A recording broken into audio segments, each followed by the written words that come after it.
Magandang gabi sa inyo lahat. Ito po ang inyong likod, Freddy Ligaspi sa Facebook. At sa YouTube naman ay at Pilipino sa America Vlog.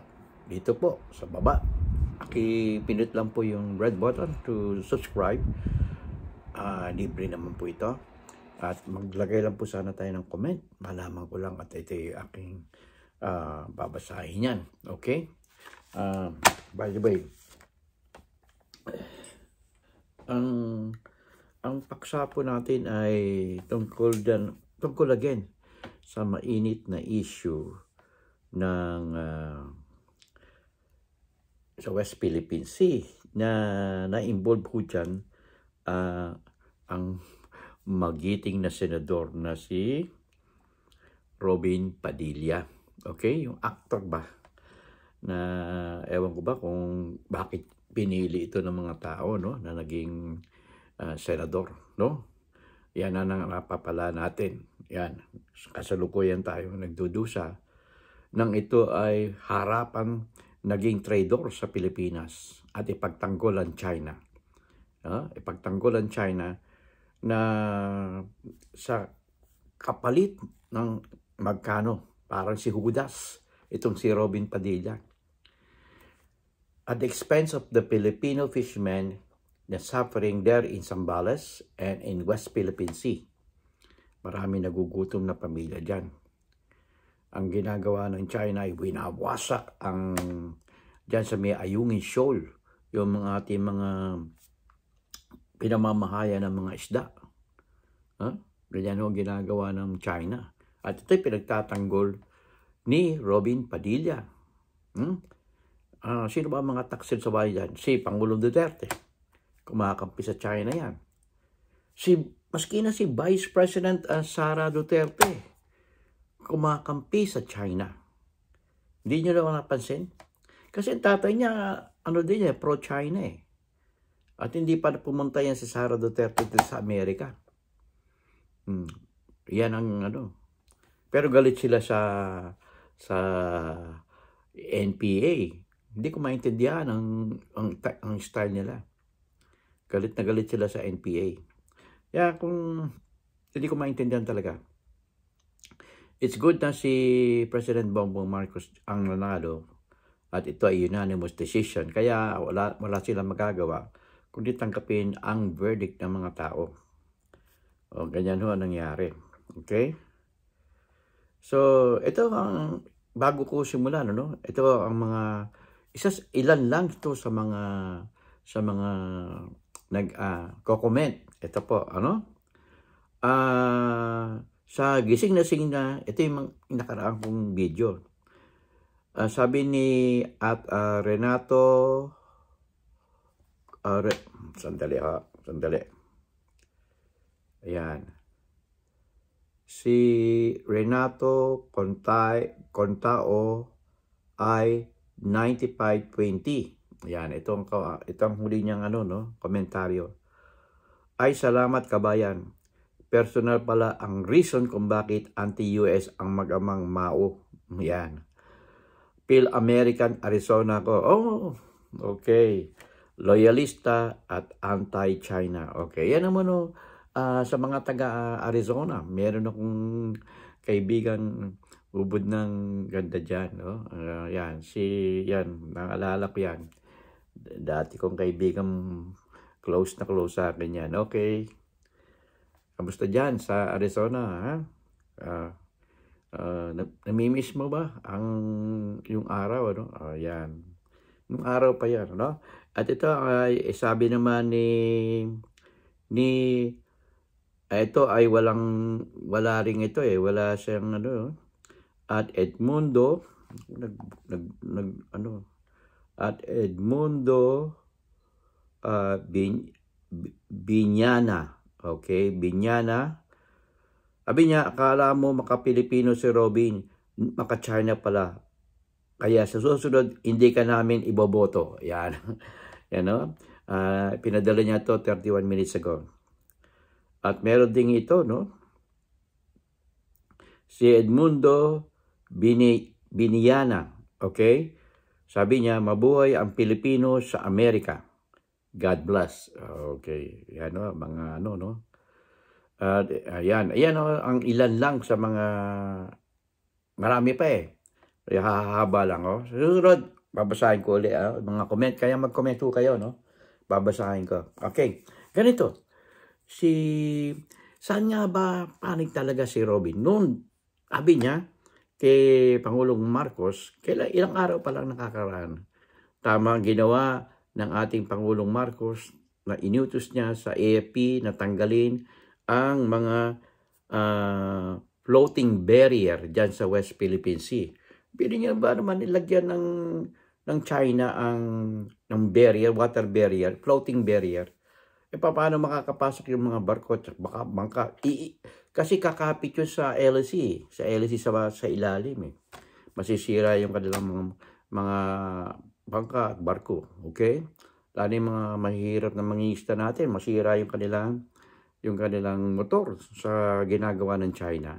Oh?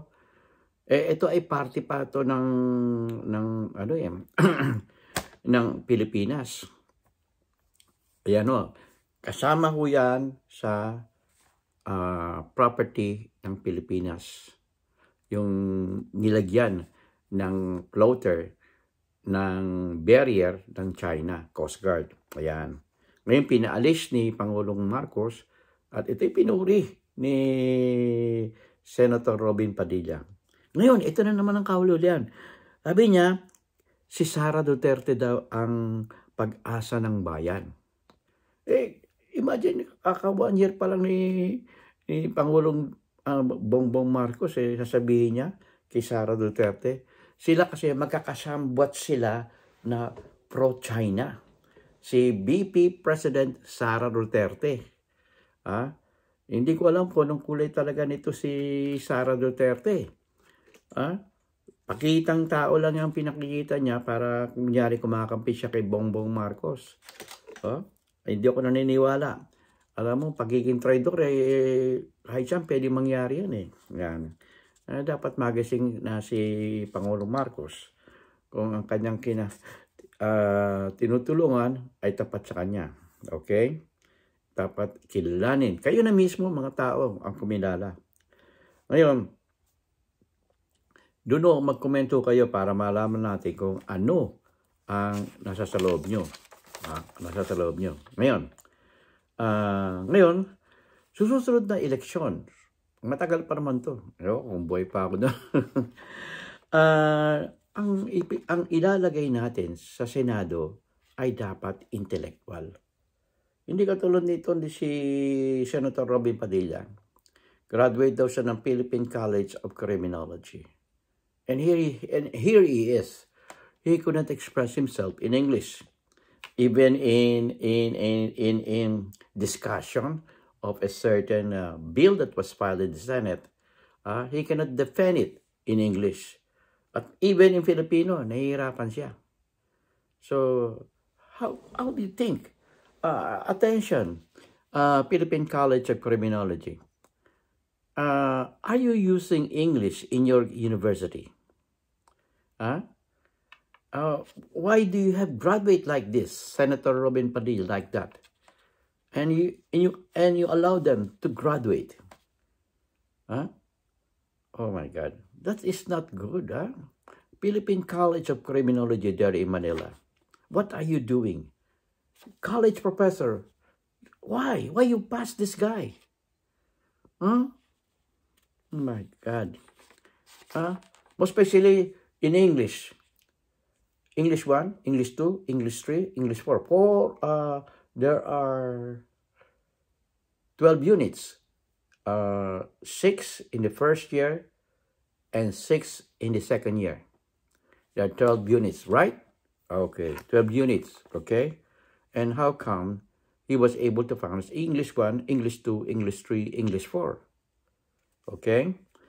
Okay. So kailangan magtiis muna tayo dyan sa Pilipinas ng how many more years? 5 more years for Senator Padilla. Hindi ganun kadali ang impeach si Senator Padilla, no? Although, ano siya, no? Pinakita niya na siya isang traidor. Pero hindi ganun kadali ang mag-impeach ng senador. No? Napakatagal at napakamahabang proseso. Kayo na mga Pilipino voters ang should decide. Yung mga young voters, educate nyo yung kanyang mga parents. Yung mga elderly natin, educate nyo sila. At ang gobyerno should pass a bill for more funds for educating our voting public. Yan. It will be not only one time, but it will be a continuous process. What are we going to do? Magtayo po tayo ng mga community college in every city, in every town. Na ang topic po dyan ay tungkol sa barangay, tungkol sa political issue, tungkol about sa government, mga functions ng government. Okay, we call it, and also we could offer paralegal services, paralegal courses. Yan, paralegal courses. Para meron hong idea ang ating mga kababayan. At the same time, introduce din po natin ang English course, English proficiency. Yung talking of English. And it must be, there must be a budget for it. Okay? Just any small, like it will be, we could create that in a barangay. In barangay hall, pwede natin gawin yan. Na a continuous education. It could also offer you an online, okay? Or we call it a module that could provide this information and education. And we are going to give issue and a certificate, okay? Certificate for completion. So it is not only once in a year, it must be a continuous one. Yearly, pag nakatapos ka, the next batch naman, and the other batch, okay? Then the next year, another one is an update, okay? Sa update, pwede na natin gamitin yung online. But yung the first year, it must be face-to-face, whether it will be good for 1 or 2 months, okay? And there's so many topics to be discussed. Kayo na humbala kung paano nyo gagawin yan. But it must be for the benefit of all members of the barangay to be, okay, educated. Tsaka lalakas yung kanilang self-confidence in themselves. Most especially you include English. Kasi maraming bumabaksak sa English eh. Kaya nagkakaroon tayo ng, tsaka yung mga investors nagkakaroon ng problema. Tsaka once you are in a job, how could you defend yourself? Like ang ating mga overseas Filipino workers, or they are victims because of that. Okay? Okay, I'll see you in my next vlog. This is your host, Freddy Filipino sa America Vlog. I hope you are going to subscribe to my channel. Just click the red button below and give me a big likes and make some comment. Okay? I'm having my time. No? It's going longer, so I have to cut it. Okay? Thank you very much. This is your host, Freddy Filipinos, America Vlog. Hope to see you in my next vlog.